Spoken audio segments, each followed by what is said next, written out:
The St. Lawrence Seaway Canal was forced through Kahnawà in 1959 by the Canadian government, resulting in major negative impacts on our way of life, the community, and the environment. Our people have since adapted and learned to live with the eyesore, using the area for recreation.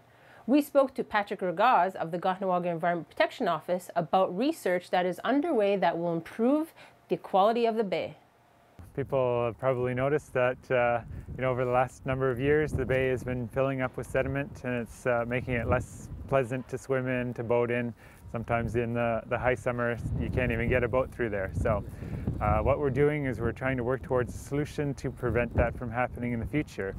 And the first step in that solution is developing a 3D model that's going to be looking at the flow patterns and the sediment loading into the bay, so that we can design a solution that's going to fix those problems. And that solution might involve dredging either a channel through some of that sediment, or dredging all the sediment, or stopping that sediment from coming in the first place. So we're going to try to optimize the design solution so that the water in the bay is going to be healthier going forward.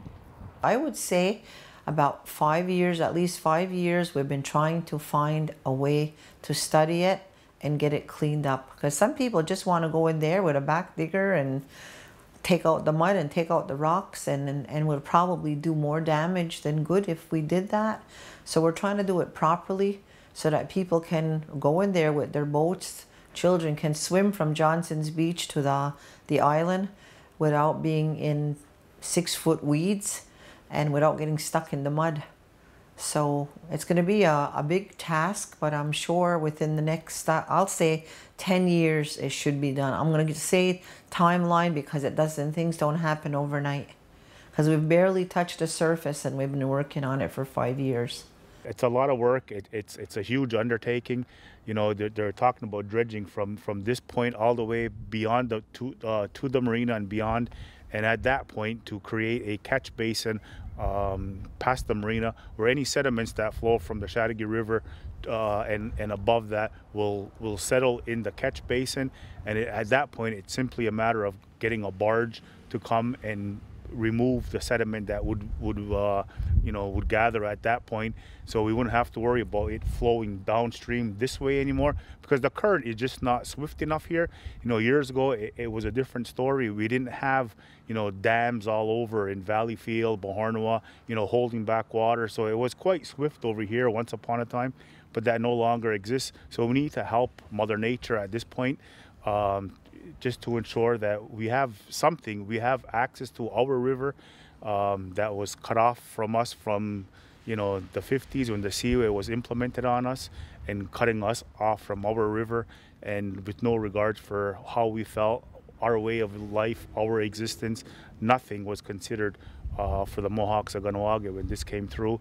So I think it's time now that we look at funding sources and try to right this wrong that was done to us in some way, to some degree. Even before the Seaway, of course, I remember it when the wharf was there, and I remember it after the Seaway and the wharf was no longer there, and people were still spending their days.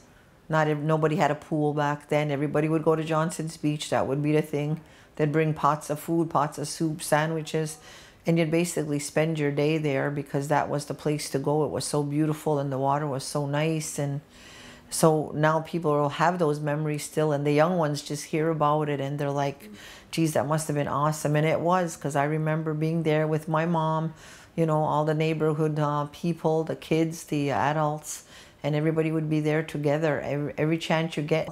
So it's ours, but the Seaway is responsible for it. And we're trying to work with them, to assume their responsibility and put some money towards the project, the study, and the cleanup as well.